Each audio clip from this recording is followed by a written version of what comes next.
back to the Neighbors Podcast. We are so excited to be back with you. We hope you missed us as much as we missed you. We know we took a couple months off for the summer, but we have some exciting guests lined up for this fall, some events coming, all of the things. So for anything Neighbors related, come and follow us on Instagram at neighbors_podcast, or you can follow us on YouTube. But we'll keep you up to date on all the exciting things happening.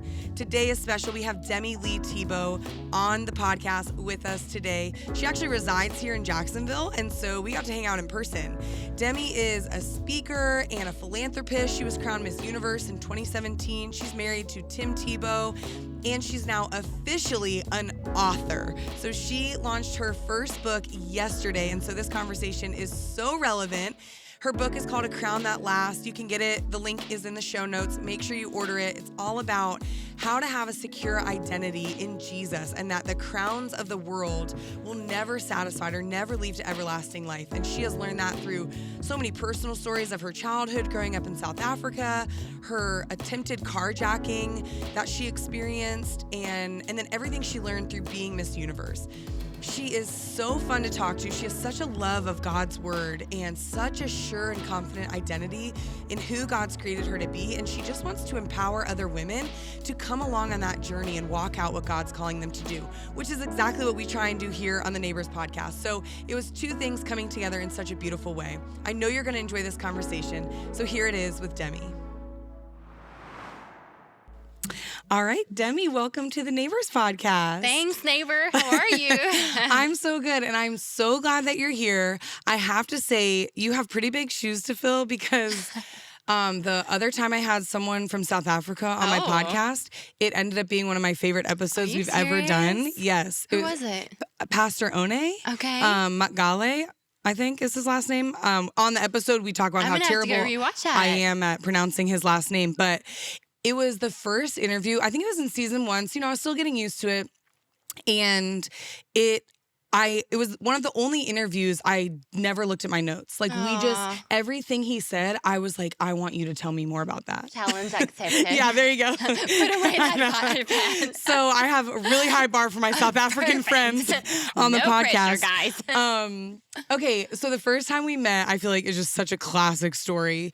I want to hear your take on it. Yeah, I'll tell my take, and you can tell me your take.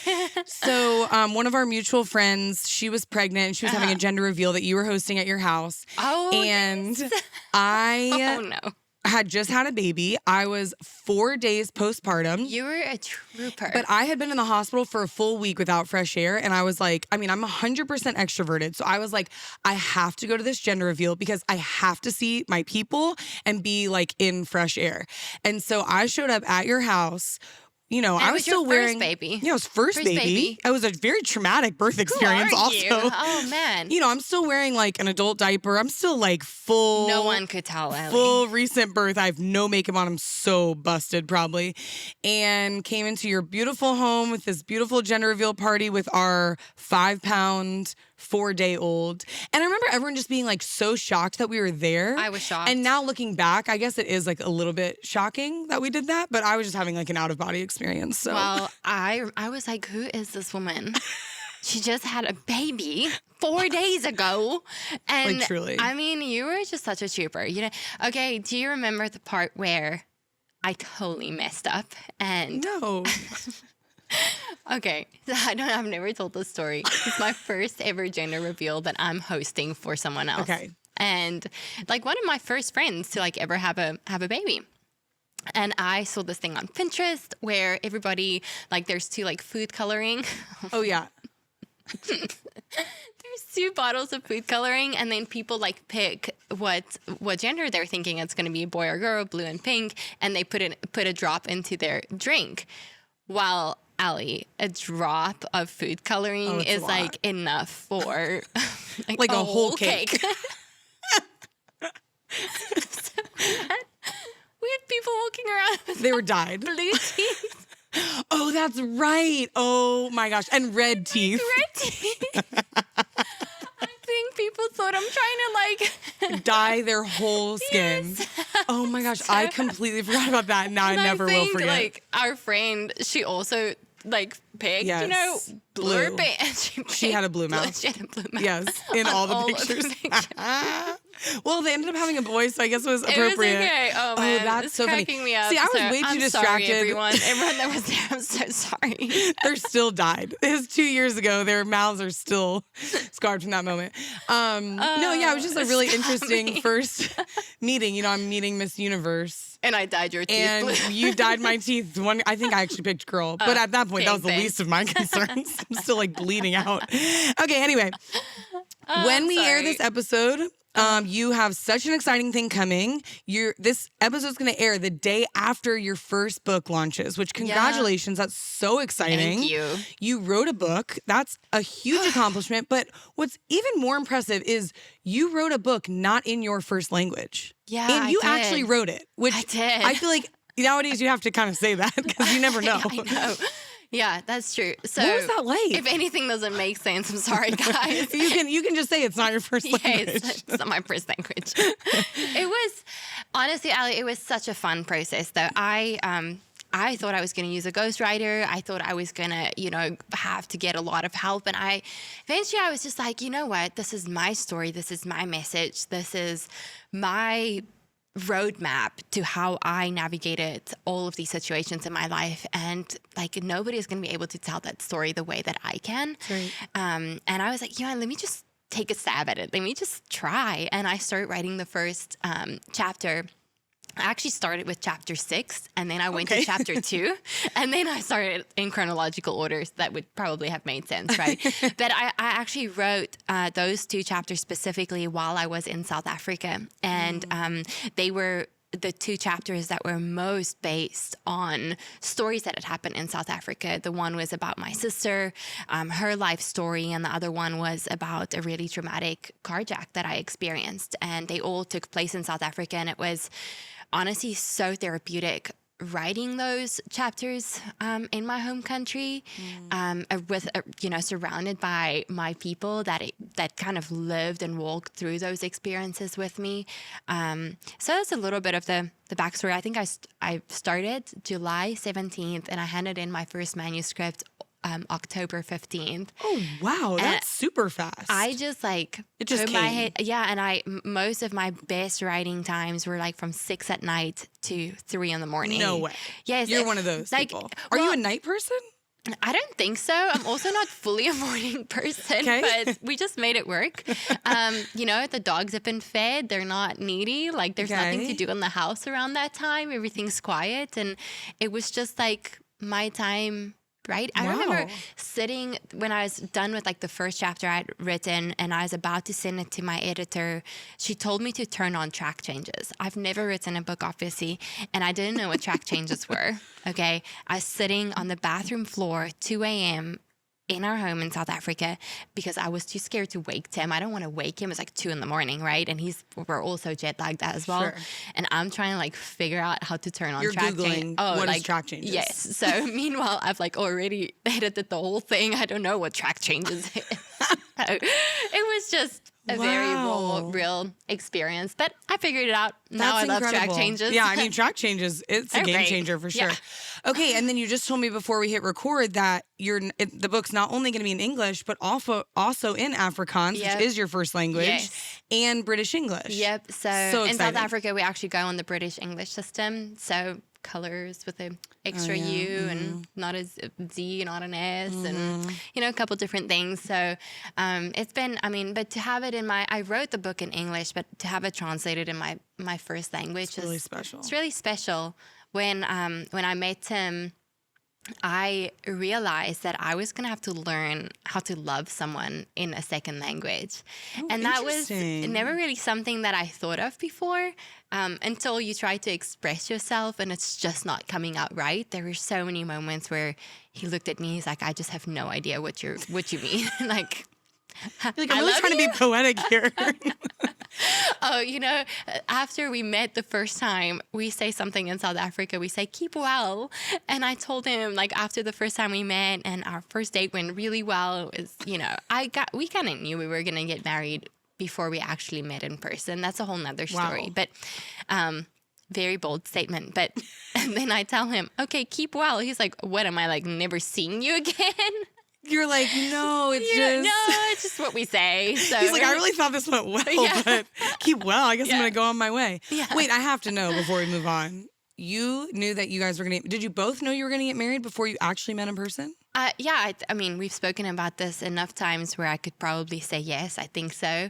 I remember we had been talking and emailing back and forth, and our first phone call ended up being 2 hours, 24 minutes, and 6 seconds. We know that because it was counting, so. I got off the phone and I was like, wait, like we didn't talk anything about sports, anything about pageants. We actually just didn't have a ton in common necessarily all off the bat. But I think something that we very early on realized was that we had a lot in purpose. And, I talk about it in my book about how we met, and it ended up being my little sister. Yes, that was such a cool story. Born with severe special needs that ended up being our matchmaker. And that's how we got connected through her life story, through the work that the Tebow Foundation does for people with special needs and disabilities all around the world. And it was just a really sweet connection. And today we get to honor my sister's life. She ended up passing away in 2019, just after her 13th birthday. But we get to honor her life and people like my sister all around the world together, which is so much more than what I could ever have been able to ask for. You can learn how to enjoy playing pickleball together, or, going on hikes or whatever. But I think knowing that you have something so much more important, bigger than yourselves in common is really what our relationship has been rooted in. Well, yeah, how cool to connect on something so significant and personal to you both in different ways. And then that would turn out to be the thing part of the thing you devote your life to together individually through your ministries. Like, it's so cool that God brought you together through that. Even cooler that you didn't really know who he was. I didn't. So you weren't like that impressed with that part of him. No. But more just his heart. Listen, I know we're in Gator Nation here, so guys, please have grace. A lot of grace. I had never heard of the Gators before I met him. Sure, why would, yeah. I genuinely haven't. In South Africa, we watch rugby and cricket, and I played field hockey and netball, which is like a version of I love netball. Basketball, but you can't dribble the ball. Anyway, very confusing. Very confusing. But we had I'd never seen a football game in my entire life until probably 6 months into us dating. Wild. Somebody told me Tim was the Heisman winner, and I was like, who's Heisman? Cool. Who's that man? I don't know. But honestly, but he kind of liked that, because then you really there was no convoluted attraction, Yeah, and after we got to know each other, I didn't want to Google Tim. I mean, obviously, I had put in my due diligence to make sure he wasn't a serial killer or something. No, just a gentleman and respected, and that he loves Jesus. That was obviously the first thing that I got to learn about him. But then I just wanted to get to know him. I didn't want to see the stories that other people tell about him. I just wanted to get to know him, and I did read one of his books. I read Shaken, was the first book Tim wrote. So I'm very thankful I get to join him in the author club. Yes, seriously, It's about time. I've got some catching up to do. Yeah, and I'm sure you wanted the same thing from him. You probably didn't. You probably wanted to be seen for just who you are, not as Miss Universe or other labels. I mean, it's quite in line with your book content anyway, getting to know you at the heart of who you are instead of just, what the world sees. Yep.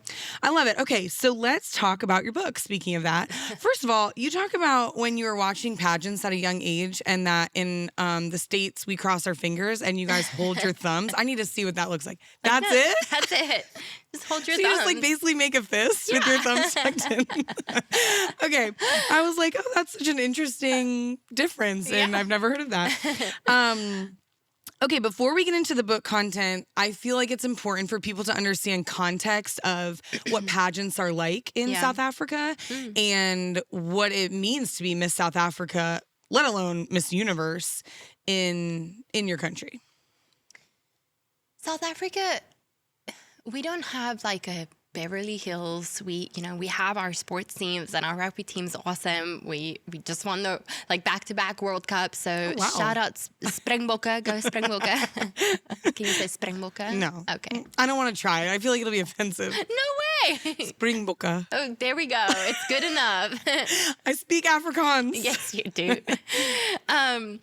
We don't necessarily have as big of a, I would say, celebrity scene in a way. So sports, and in a way, the Miss South Africa platform is, I want to say, seen as an opportunity to be a spokesperson. As Miss South Africa, I got to go into parliament, cabinet, and represent women all over my country and be a voice for women all over my country. That was a really big responsibility. I remember growing up watching Miss South Africa's, and when I matured enough to realize that it was more than the pretty ball gowns and the pretty makeup, and realize that these women are leaders in their community, that they are, great businesswomen, great spokespersons, that they are ambassadors for causes that they believe in and want to champion.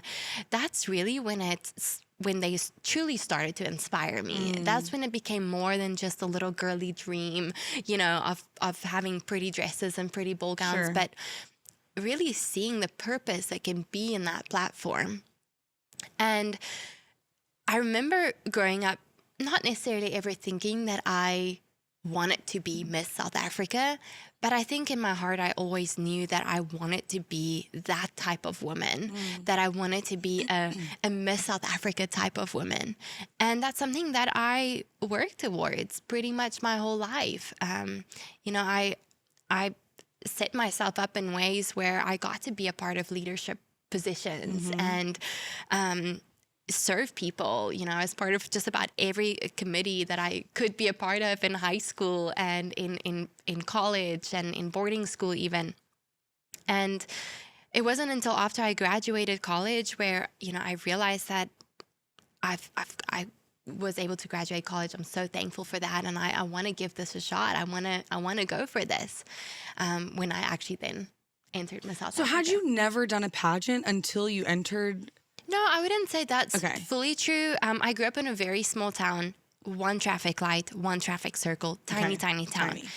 The closest mall was about 45 minutes, an hour away. Okay. And, occasionally if there's a festival, they would have Little Miss Sunshine or whatever. Sure. And you would win vouchers to the mall. So vouchers? Yeah, vouchers to the mall. So I King mean prize. Yeah, those were some of the pageants I did. Okay. I competed in a few other small ones. Okay. I did end up doing Miss Teen South Africa when I was a teenager. And that was just so fun. I got to connect with girls all over the country that were like-minded and that challenged me. And I'm still friends till this day with a few of them, which is really awesome. Yeah. Okay. So with that in mind, because I feel like in the States, or I shouldn't even speak for everyone, my perception, I grew up a very tomboy soccer player. I really didn't know anything about pageants other than my high school had a pageant. And so I didn't know much about it. And then when I started reading your book, I realized, there's actually way more to this than, the pretty dresses and the answering questions on stage, and you really do become a representative of your country and just the impact that you're able to have across so many countries during your time as Miss South Africa. It was incredible. I just had no idea. So then having that knowledge of what it was to be Miss South Africa and then Miss Universe, then to read your book that's centered on identity is just very interesting because you talk about that really became who you were and all those things were good. Yeah. And now here you are, how many years later? 8 years later? Oh, yeah, 2017. 7 years later. 7? And now you're writing a book talking about that experience and what that meant for your identity. So how did that come? How'd that come full circle of going from Miss Universe to now 7 years later, we're writing a book on that not being the crown that lasts? Ali, once you let me give you a little bit of context. So just the Miss South Africa pageant alone was like an 8-month process. You invest so much of your time. Some of the girls I competed with, like end up resigning from their jobs in order to be able to focus on this pageant and to be able to compete. You know, it was really hard. It was probably one of the hardest things I'd ever done in my life. It was very grueling. You were on all the time. There's public voting. So the whole country has a say in who becomes their representative. Wow. That is really, really stressful, right? And you just have like a really big sense of responsibility. With this process being just so time consuming, so taxing, you know, I knew if I didn't win this, I was going to have to start working on my career and earning a income. And the fact that I would necessarily have the capability to enter again was going to be very slim. And so I knew that I wanted to do everything I could to give this my best shot. You know, I think one of my biggest fears in life is to look back at something and say that I didn't do it with excellence, not with perfection, but with excellence. I never want to look back at something and say, oh, I could have, or I should have, and you know, the day I fast forward, got to compete at Miss Universe, stand on that stage, be the last, you know, in the top two, hold the other contestants' hands and waiting for the winner's name to be called out.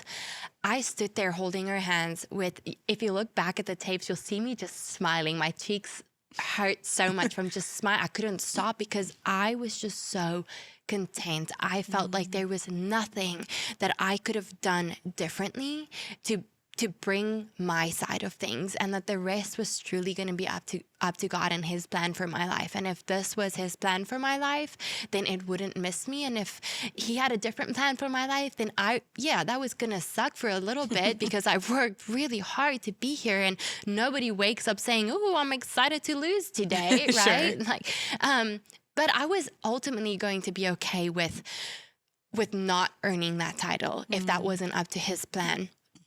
Well, I ended up winning, and I remember walking off that stage, and this awesome woman grabbed me by my wrist. Her name was Esther. She was my manager that I learned was going to be my manager for the whole year being Miss Universe.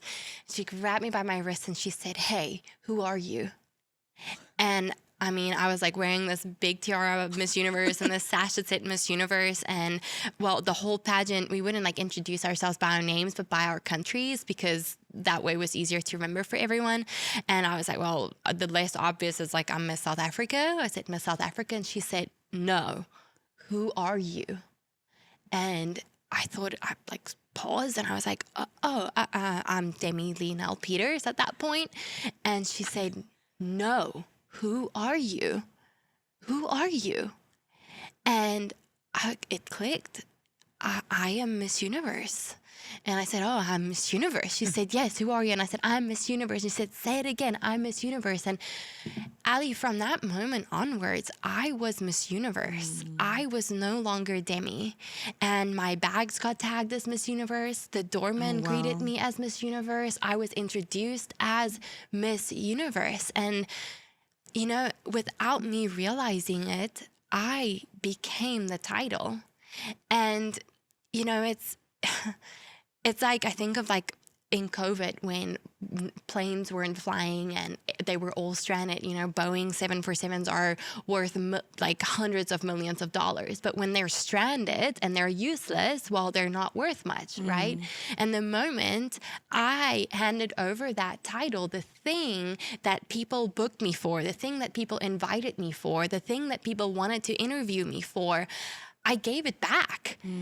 And I realized once I stood on that stage and I took that crown off of my head and I placed it on the very rightful next winner's head and walked off that stage that night, and at the end of my reign, I realized that I didn't just leave my crown on that stage, but I left my identity on that stage. I left the thing that I felt gave me worth, gave me value, gave me meaning, gave me purpose, was maybe a part of my life's calling. I left it on that stage, and it left me in, let's just say it, call it what it is, in a total identity crisis. You know, identity crisis by definition is when we go through transitional periods, when we are uncertain. And as a believer, I've started realizing that identity crises occur when we root our confidence in our life's circumstances instead of in God's promises. That's right. Gosh, there's so much I want to ask. Okay, so for the person who's like, okay, well, I'm not Miss Universe, I'm not flying around the world, but I feel like maybe I'm having an identity crisis, or those things that you were doing, the speaking, the getting booked for things, being known as, those weren't bad things. No. They're actually good things. Yeah. And so for the person who, the mom who feels like maybe she's only known as a mom, which it's not bad. Those are good things. Or the businesswoman. What would you say to those people who they're not bad things that they're labeling, they're accepting the labels of, but it's not the right identity? Yeah, I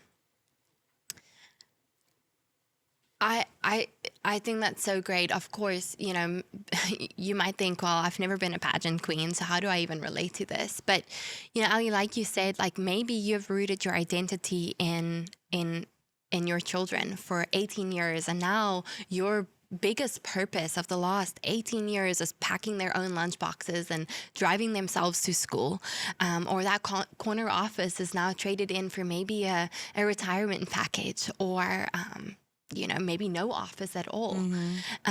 There's times in our life where we're all going to go through transitional periods. And like you said, those things aren't bad. I elaborate in my book so much about this because I truly believe that as believers, we are called for excellence. We are called to strive for excellence. We are called to do everything that we do in the name of the Lord. And that we want to bring our best for that. So, being a great mom, being a great businesswoman, being a great sportsman, those are great things. They're awesome, and we should strive for excellence. What I'm saying is, let's not root the core of who we are in those things, because those things are temporary, essentially, right? They are temporary. At some point, your children are going to graduate. At some point, you might trade in that corner office for a retirement package, or, at some point, they are going to change. So, the thing that I had to do was go and tell myself, okay, what is the thing in this life that is everlasting? What is that crown that will last forever? And essentially what that comes down to is rooting my identity not in my life circumstances, but in God's promises for our lives, who He says we are. That's so good. The other thing I wanted to comment on was saying it's not that we strive for perfection, but we can still strive for excellence. Yeah. And I was just talking to someone the other day about, well, if God's in charge of it all, if He's sovereign over everything, then it's almost like the why even try, like why even, if He's going to take care of it in the end, if He knows whether or not you're going to win Miss Universe. But that doesn't discount that it's still biblical to work hard for things and do things with excellence. But it's when we strive for perfection where it kind of crosses into the, okay, maybe your identity is a little bit too wrapped up in this. Yeah. But that's kind of a fine line. Yeah, it is a fine line. I think Pastor Joby said this so well. He says that, let me not butcher this quote, but he says that when we are saved, we are not free to sin, but we are free from sin. That's right. And I think that's a very similar principle. It's not a case of, we sit back and relax. No, like we are co-laborers with God. Right. And that means that He always does His job, but do we do our job? That's right. Yeah. Yeah. Which I hope encourages someone, because working hard towards a goal is okay. And I think, I don't know, we just kind of live in a culture that doesn't really love to work hard all the time, especially like our generation. I feel like we want everything to feel good. We are big comfort creatures. But in your book, you talk about like you wore heels for 12 hours a day to get your feet used to it. Bunyan toe can speak to that. You know what? My 2.5-year-old, she always points to my bunion and says, "What's that, mommy?" And I'm like, "Oh, okay. This is what a bunion is." Okay, so you talk about identity crisis. Let's back up a little bit. Your book, it's centered on identity, if people haven't picked that part up right yet. And you have 4 parts to it: dig, plant, grow, flourish. And dig is painful.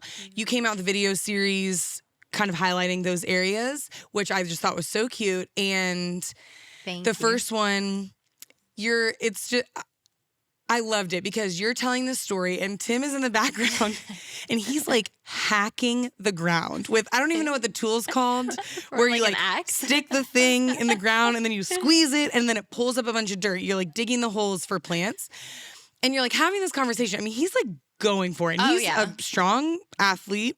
And I just had this picture, which I think that's the point of the series, of like, wow, digging is painful. Yeah, it's messy. And it's messy. Yeah, it is not the most beautiful, glorifying version of the planting process.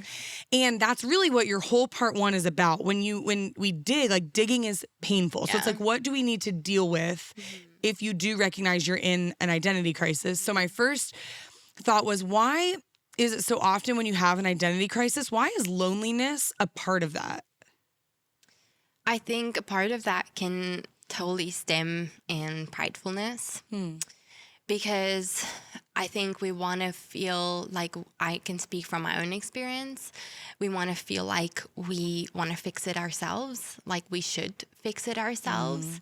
And I'm going to quote Pastor Joby again, like, if we fight the enemy in darkness and alone, he's going to kick our butt. But if we do it with community and out in the light, we have a way better chance at winning. And, you know, Allie, when I handed over that title and I moved back to New York City, I was so isolated. Like, I had one friend. Like, I literally had one friend in the US, and I had my then fiance, and we were long distance. Tim was in baseball at that time, and it was an extremely lonely season. My brightest part of my day was getting to speak to Tim on the phone, you know, and I knew that wasn't okay, but I didn't know how to get out of it. And a big part of me didn't necessarily want to burden him with my question of, what's next. I think there was a big part of pridefulness because I felt like a failure. I felt like a letdown.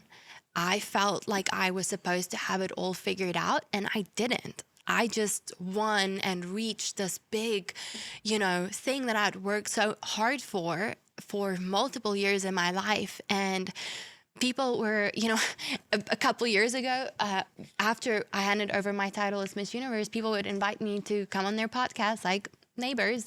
And I actually fabricated such a big lie where I set up a different email account. I'm so embarrassed even saying this. Set up a different email account pretending to be my own assistant and telling them that, sorry, Demi is so busy right now. She's not available. She cannot come to your podcast right now. She's emotionally busy. Circle back in a few months or years or never. And I would just say warmest regards because I couldn't say a name. I couldn't fabricate. They couldn't go that far. Too far. Wow, yeah. Because I was so embarrassed and I was so fearful of the one question, Demi, what is next? I was so scared of that question because I was so scared to say, I don't know. I don't know because I couldn't be okay with that because I put so much of my confidence in myself. And that is where I think I failed the most. The word confidence purely means to have full trust. And I relied on my self-confidence. I put full trust in myself.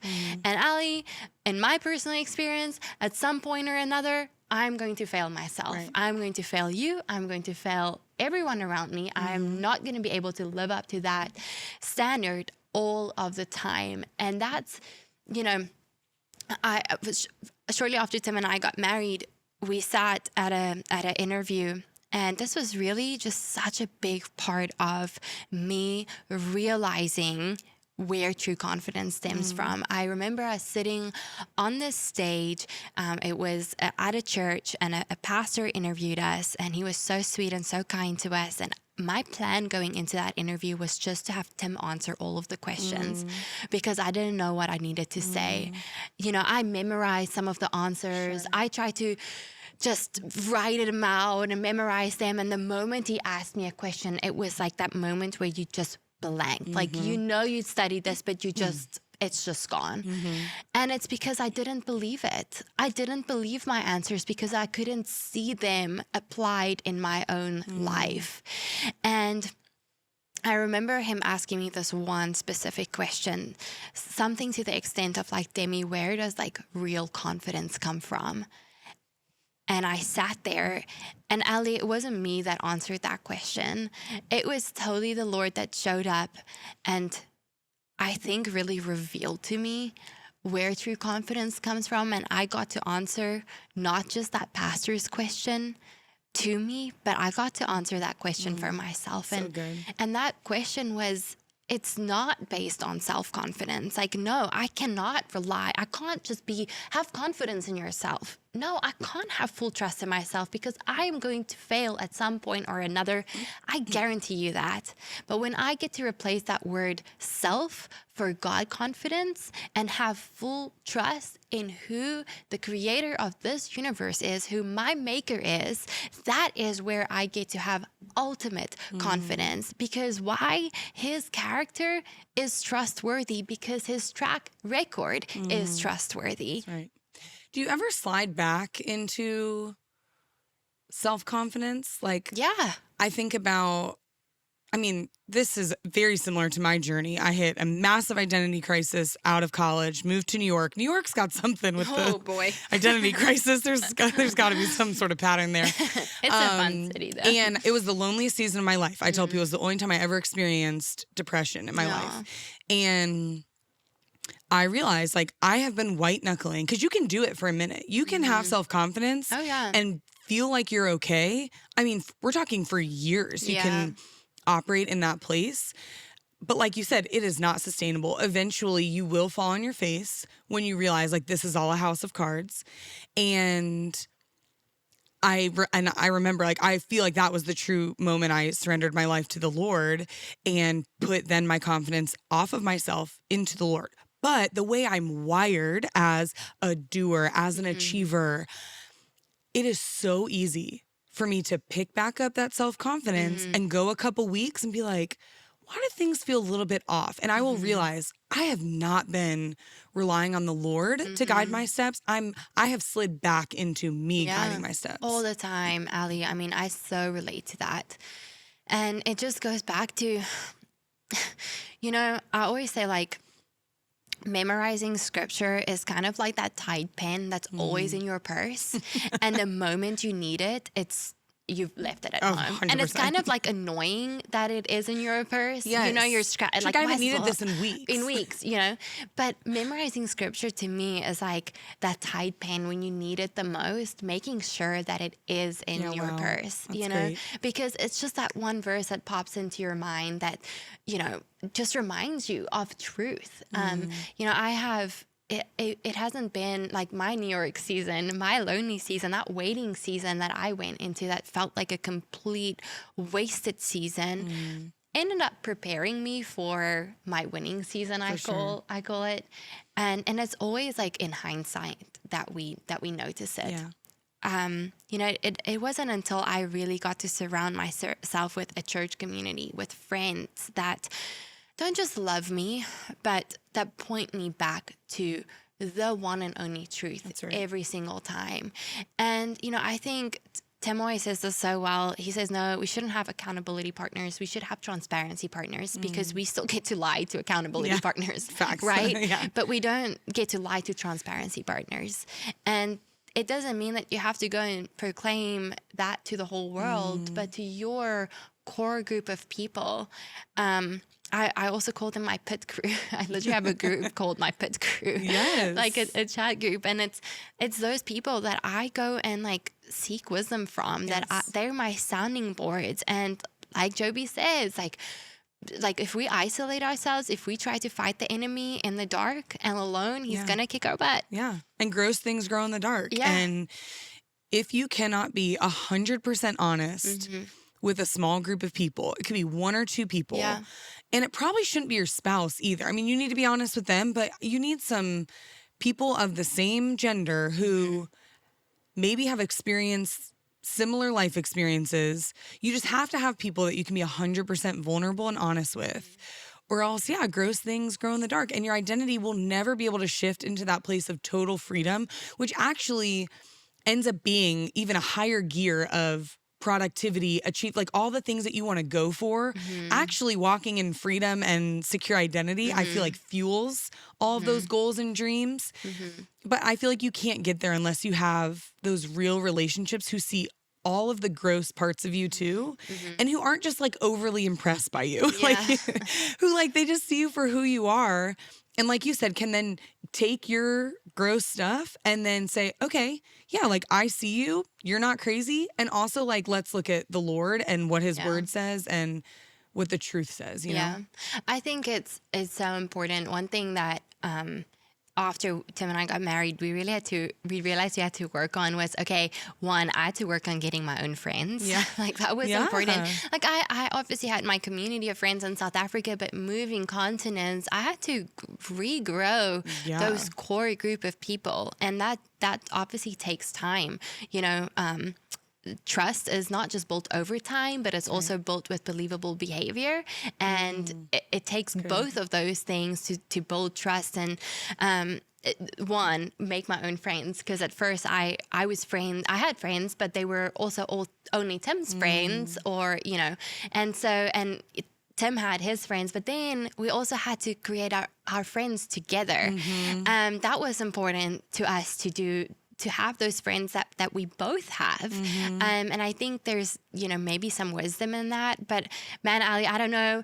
Tim is my confidant. He is my absolute partner. And I can't imagine, like I have my core group of people, but I can't imagine like not running things by him. He is, you know, I might be totally biased because he's my husband, but I look so up to him as a leader in our relationship, just in life, in the way that he leads, you know, the Tim Tebow Foundation, like just in the way that he leads people around him, the way that he loves people. You know, I think the thing that I love most about Tim is, one, obviously the way that he loves Jesus, because it is so real. Just like his dad, I don't recall many times where I've seen him share the gospel where he hasn't gotten teared up. And he just cares so much. And, you know, when I think of Tim, I just think of how well he loves people. And that's what we have been called to do as believers, to love God and to love people. And any moment he gets, any opportunity he gets to tell people about the greatest love story ever written, he grabs it with both hands, and he does it in such a gracious way always. So I love learning from him every single day. Yes. Yeah, I feel like if you're married, it's so beautiful to almost go to that 30,000 foot view and look at how God knit you and your spouse together in such a complementary way. Like, I mean, I joke all the time, like, I am the chaos to Wes's steadiness. And like, I always thought I would end up with someone, I wouldn't say these words, but like just like me. And I would use words to describe who I thought I would end up with. And one time my sister said, like, so you want to marry yourself? Like, do you know how terrible that would be actually? And then I married someone very opposite of me, very complimentary in so many ways, but with that same goal of like, we want to make much of God through whatever it is, loving each other, loving our kids, loving our friends, being in ministry, whatever it is. And so to take that 30,000 foot view of like, wow, it's so beautiful how God is sovereign in it all. Because in that lonely season back in New York, when I was like, who am I? What am I doing? I couldn't see that at all. And so it's just so beautiful to see, to take a step back and see the journey God brings us on, whether it's through your spouse, through a really good group of friends, that all that identity securing is usually surrounded by a lot of kindling around the fire. And it looks like community and a really healthy marriage or relationship, time in the Word. There's all these little building blocks to it, which is so cool. Okay. So in the book, you talk about, I love this, what you do promotes purpose, but it is not purpose itself. And this is in a section titled Self-Confidence is Superficial. Our labels are always changing, and so our identity has to be permanent. So tell us why the distinction is so important between what we do promoting purpose, but not being purpose itself. I think it goes back to that conversation we had around striving for excellence, right? I think when we strive to find our life's purpose, our life's calling, there was such a big part of my life, Allie, where I felt like it needed to be something crazy extravagant, crazy different. Like I was supposed to go and start my own foundation or raise $1 bajillion in order to actually have an impact. Yeah.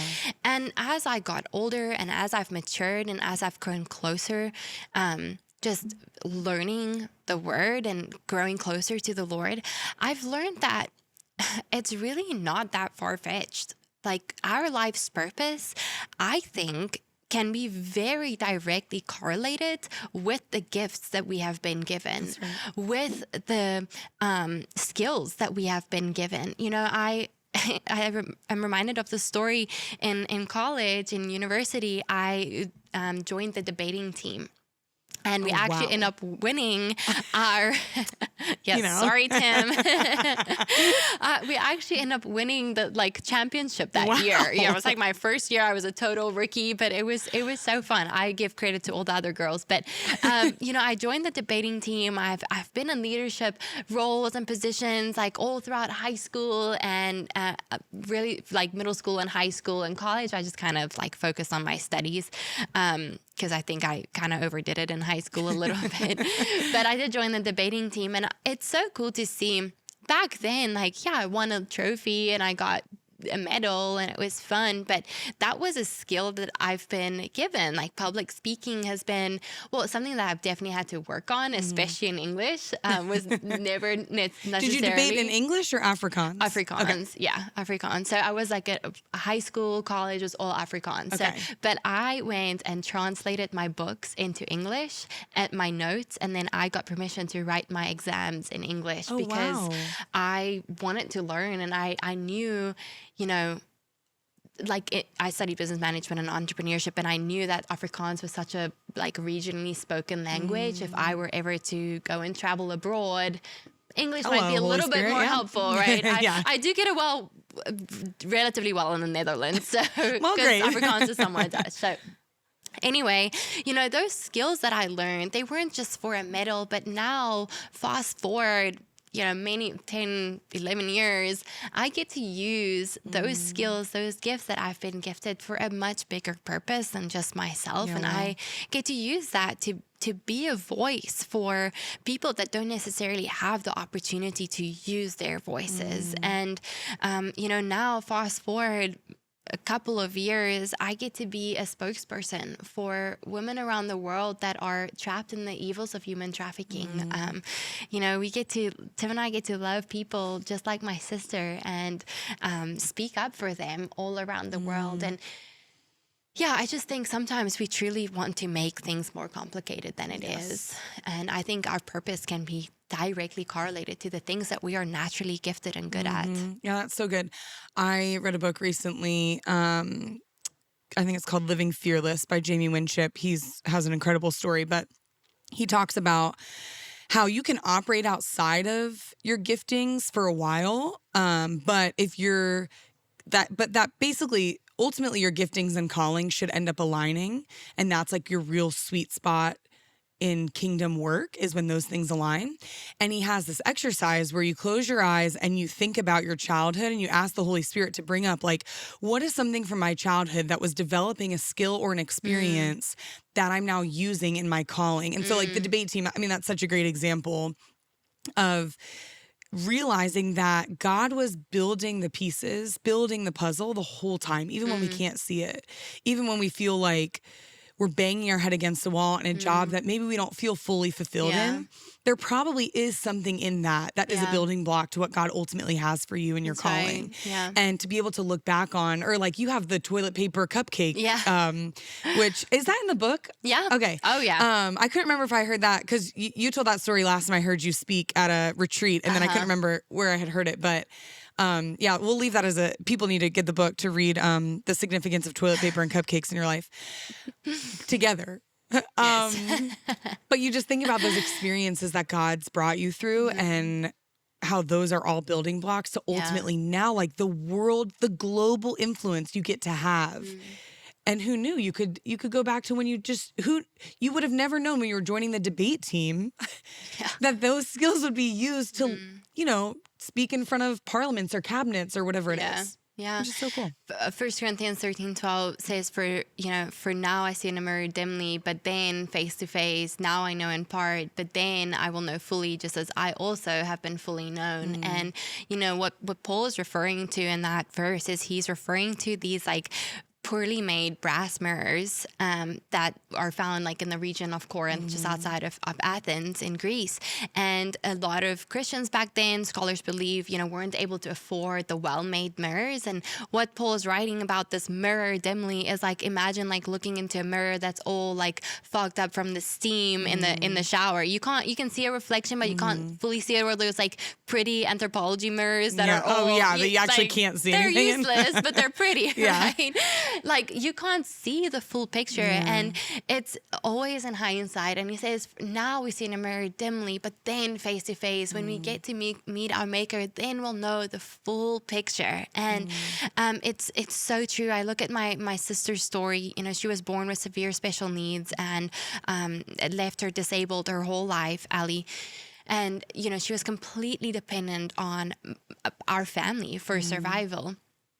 And the cupcake story is a part of my sister's story, so you guys will have to go and read that to get the full picture. But my stepmom always used cupcakes to celebrate my sister's birthday, which is so sweet. And I remember getting this phone call from my agent saying, hey, Demi, we've got this awesome opportunity for you to go and film this awesome project in South America. And I was so excited. It was after Miss Universe.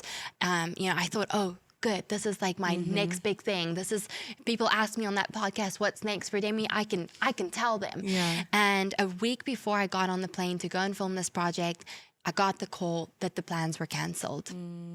And I was pretty frustrated with that. Like, this next big thing is now no longer happening. But that opened up a month in my schedule where I got to go back home and I got to go and spend time with my family. And I got to go and spend my sister's 13th birthday with her, which was really, really sweet. And my stepmom obviously had cupcakes there, and we had a great birthday party for her, and I got to spend great time with my family. And I'm so thankful for that time, because that ended up being the last birthday I get to spend with Franja. She ended up passing away just a few months after her 13th birthday. And, if my plans didn't get ruined, I wouldn't have had that time with Franja. Also reminds me of Proverbs 16:9, where it says, for in their hearts, humans plan their course, but the Lord establishes their steps. And I'm so thankful that the Lord ruins my plans. Yeah, wow. And that He plans my steps. That's right. And He establishes my steps, because, what would I have missed out on? And that's just one example of so many moments in my life. To tie that all together, a year later, I got the phone call saying, hey, this filming is back on track. It's happening again. And Ali, you won't believe it. the day I showed up on set was Franya's first heavenly birthday. Wow. 1 year later. Just how good the Lord is, how kind he is. And I walked in that morning into the breakfast area to go and get breakfast. And I got to the end of the buffet line, and there was a stand of, you won't believe it, cupcakes. And they were so dry. They were so stale.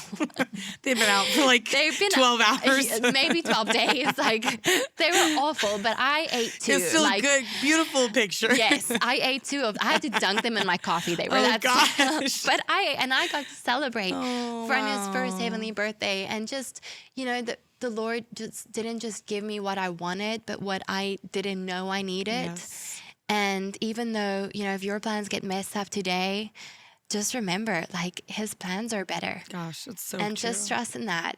It's so hard to do that. I know. When you can't see it. It's I know. so hard. It is so hard. I think about my seasons of no or not yet and how defeating it feels in the moment and how quickly I can just slip into questioning God. Mm-hmm. And then when I look at it in hindsight and think, of course, that your no is actually the best yes to me. Yeah. And he does always take care of his kids. Like, he is a good dad. He and is. I know there are people listening who feel stuck or feel like their hope has just been deferred and deferred and deferred. And he offers hope today. And he will show us in small ways, whether it's a dry cupcake tower at a breakfast or a relationship or whatever it is, a sunrise. Like, it can be the most simple things to remind us that he is faithful and that there is still hope, even when it feels so empty and so dry. I think in those moments, it's like the cupcakes. I always call them like my God wink moments. There's been so many moments in my life where I know that this moment would not have been there without God's hand in it. And I just try in those moments where I feel defeated, where I feel frustrated, where I can't see the end of the light at the end of the tunnel. I've tried shifting my focus from asking God why and asking him where. Where are you in this, Lord? Show me where. Because when we ask why, we're questioning God. But when we ask where, we're seeking God. And that's been really helpful for me to change my heart posture. And Ali, he is so kind and he is so gracious. I can't think of a time in my life where he hasn't showed up and given me those God wink moments to keep me going. Doesn't mean it just becomes easy. It doesn't mean it's fixed. It doesn't mean I'm at the end of the tunnel, but I know that the end of the tunnel, the light of the end, I'm messing that up. Anyway, the light at the end of the tunnel, It's there. It's there. Yeah, no doubt. And he is sovereign king of the universe and he's friend. And he is able to serve in both of those roles every moment, all the time. We can't understand it fully. How can you be king of the universe, orchestrating every little star, planet, galaxy, and you will walk beside me through the shadows and through the darkest nights of the soul. And he does it time and time again. Well, I'm so sad we're out of time. I mean, there's so many questions we didn't even get to, but I'm so excited about your book. Thank you. I think, you are obviously just this beautiful woman inside and out, this leader, former Miss Universe. And it's easy to look at you and think, oh, well, she has it all together. And your book's so refreshing because you're human like everybody else and you have real human moments, but you have a massive faith in God. And I think that's what was most inspiring to me is even when you felt like you were falling flat on your face, you still were clinging to your identity in the Lord and you're really honest about that journey. And I think there's so many women who are going to read that and feel comforted in whatever season they're in, whether it's waiting or winning, and be reminded of their secure identity. So thanks for putting your heart on the line out there, exposed for the world to see, because it matters. And I know vulnerability always costs something, especially putting it on paper for everybody to see. And this one, it matters and it's going to impact a lot of people. So thanks. Thank you, Ali. I appreciate it. When I think of growing, it's one of the phases in the book is grow. it doesn't mean everything is figured out. Yeah. And even when you think of a plant growing, in order for it to eventually flourish, like you still got to do some pruning. Like you still got to give it some, feed it plant food and all the things. Every season you got to prune every season, a bit. that's right. And that's painful and that can be hurtful and that takes time. And it doesn't mean that it's just perfect. And I am continually growing. I think that we won't fully be able to flourish until one day we get to be with our Maker again. And there is so much comfort in that, knowing that, but it doesn't mean that we stop pruning, we stop growing. That's right, yeah.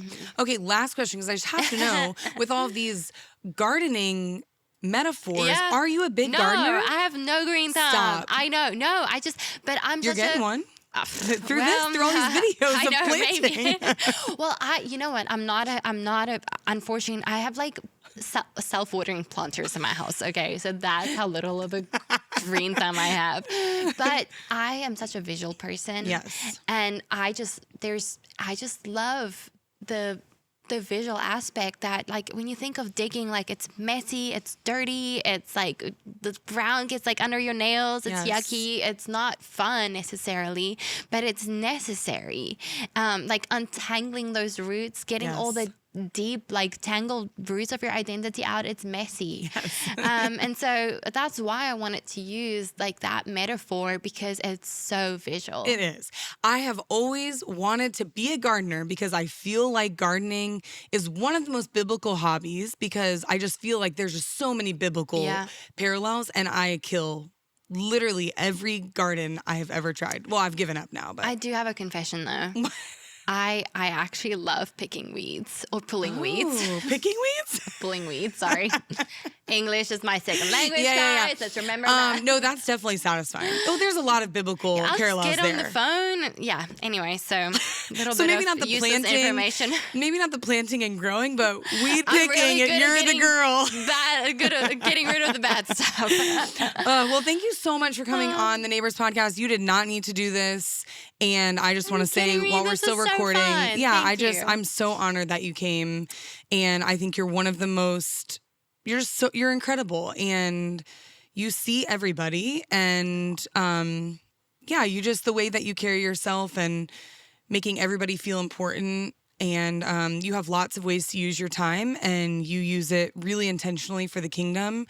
And anyway, I just know you didn't have to come on this, and I'm just so appreciative. And it means so much to me. Allie. Thank you for having me. I'm so honored that you would have me. And we can't wait for books number 2, 3, 4, 5, 6, 7. You got to catch up to Tim. But so, nap first. Okay. We'll let this one ride for a little bit. But thanks, Demi. You, we love Allie. you at the Neighbors Appreciate Podcast. You. Thank you. Love you guys too. Neighbors is produced by Logger Creative and Taylor Minning. Music by Austin and Lindsay Adamak. Artwork by Wesley Parsons. And motion graphics by Robbie Burns.